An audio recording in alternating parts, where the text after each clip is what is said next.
രാഹുൽ മാങ്കൂട്ടത്തിലിനെ പൂട്ടാൻ പിന്നിൽ നിന്ന് കളിച്ചത് ഡിവൈഎഫ്ഐ ആണെന്ന് ഉറപ്പിക്കാം. കാരണം വിഷയം പതിയെ അണഞ്ഞു തുടങ്ങുമ്പോൾ തന്നെ ഡിവൈഎഫ്ഐ നേതാക്കന്മാർക്ക് കൃത്യമായ നിർദ്ദേശം വരുന്നുണ്ട് മുകളിൽ നിന്ന്.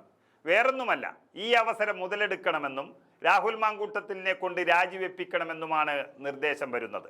CPM-ഉം വലിയ നാടകമാണ് കളിക്കുന്നത്. പരാതികൾ ഉയർന്നിട്ട് ഇത്രയും ദിവസമായിട്ടും ഒരു ചെറുവിരൽ പോലും അനക്കാൻ CPM-നോ LDF സർക്കാരിനോ സാധിക്കുന്നില്ല എന്നതും വാസ്തവമാണ്. വിഷയം വഴിതിരിച്ചു വിട്ട് അക്രമമാക്കി മാറ്റാനുള്ള ഒരു അവസരം ഒരുക്കരുത് എന്ന താക്കീതും നൽകുന്നുണ്ട്. ഇക്കാര്യത്തിൽ ഉണ്ടായിട്ടുള്ള ഗുണപരമായ സാഹചര്യത്തെ ഇല്ലാതാക്കരുത് എന്നാണ് നിർദ്ദേശിച്ചിട്ടുള്ളത്. ഇതിന്റെ അടിസ്ഥാനത്തിൽ ഡിവൈഎഫ്ഐയുടെയും മറ്റു പ്രക്ഷോഭങ്ങൾക്ക് വ്യത്യസ്ത മാർഗങ്ങൾ തേടുകയാണ്. തെരഞ്ഞെടുപ്പിന് മുൻപായി ലഭിച്ച ഏറ്റവും മികച്ച അവസരമാണ് ഇപ്പോൾ ഉണ്ടായിട്ടുള്ളത് എന്നാണ് CPM-ന്റെയും ഇടതുമുന്നണിയുടെയും ഒരു വിലയിരുത്തൽ. പ്രത്യേകിച്ചും കഴിഞ്ഞ 9 വർഷമായി മുന്നണിയെയും സർക്കാരിനെയും എതിർത്തുകൊണ്ടിരുന്ന മാധ്യമങ്ങളുടെ സമീപനത്തിൽ തന്നെ മാറ്റമുണ്ടാക്കിയിട്ടുള്ളൊരു വിഷയമാണിത്.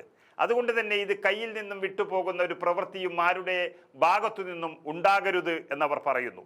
വിഷയം വിട്ടുകളയണമെന്നല്ല, പ്രക്ഷോഭം സംഘർഷത്തിലേക്ക് പോകാതെ ജനങ്ങളിലേക്ക് നേരിട്ടെത്തിക്കാനുള്ള നടപടികൾ സ്വീകരിക്കാനാണ് യുവജന വിദ്യാർത്ഥി സംഘടനകൾക്ക് നൽകിയിട്ടുള്ള ഒരു നിർദ്ദേശം എന്ന് പറയുന്നത്. അത് ഒരുപക്ഷെ നടക്കാനും സാധ്യതയില്ല.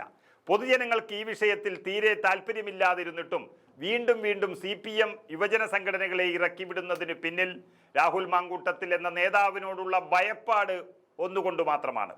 കഴിഞ്ഞ ദിവസം വടകരയിൽ ഷാഫി പറമ്പിൽ MP-യെ തടഞ്ഞതുമായി ബന്ധപ്പെട്ട് ഉയർന്ന വിഷയങ്ങളാണ് CPM-നെ പ്രേരിപ്പിച്ചത്. അന്ന് ഷാഫി പറമ്പിലുമായി ബന്ധപ്പെട്ടുണ്ടായ പ്രശ്നങ്ങൾ വലിയ തോതിൽ മുതലെടുക്കാൻ കോൺഗ്രസ് നേതൃത്വം ശ്രമിച്ചുവെന്ന വിലയിരുത്തലാണ് ഇടതുമുന്നണിക്ക് ഭയമായി മാറിയിട്ടുള്ളത്. ഇത് ഘടകകക്ഷികളിൽ വരെ അതൃപ്തി ഉണ്ടാക്കി കഴിഞ്ഞു.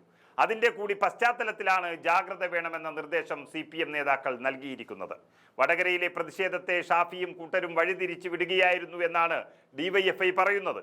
പ്രകോപനമുണ്ടാക്കിയത് ഷാഫിയോടൊപ്പം ഉണ്ടായിരുന്നവരാണ് എന്നും അവർ നേതൃത്വത്തെ അറിയിച്ചിരിക്കുന്നു. എന്നാൽ അത്തരമൊരു അവസരം ഉണ്ടാക്കി കൊടുക്കാൻ പാടില്ല എന്നാണ് CPM പറഞ്ഞിരിക്കുന്നത്. ഷാഫിക്കെതിരെ പ്രതിഷേധം തുടരുന്നതിൽ തെറ്റില്ല, എന്നാൽ അത് തെരുവിൽ സംഘർഷത്തിനുള്ള ഒരു അവസരമാക്കി മാറ്റാനുള്ള സാഹചര്യം ഒരുക്കരുത് എന്നാണ് CPM അറിയിക്കുന്നത്.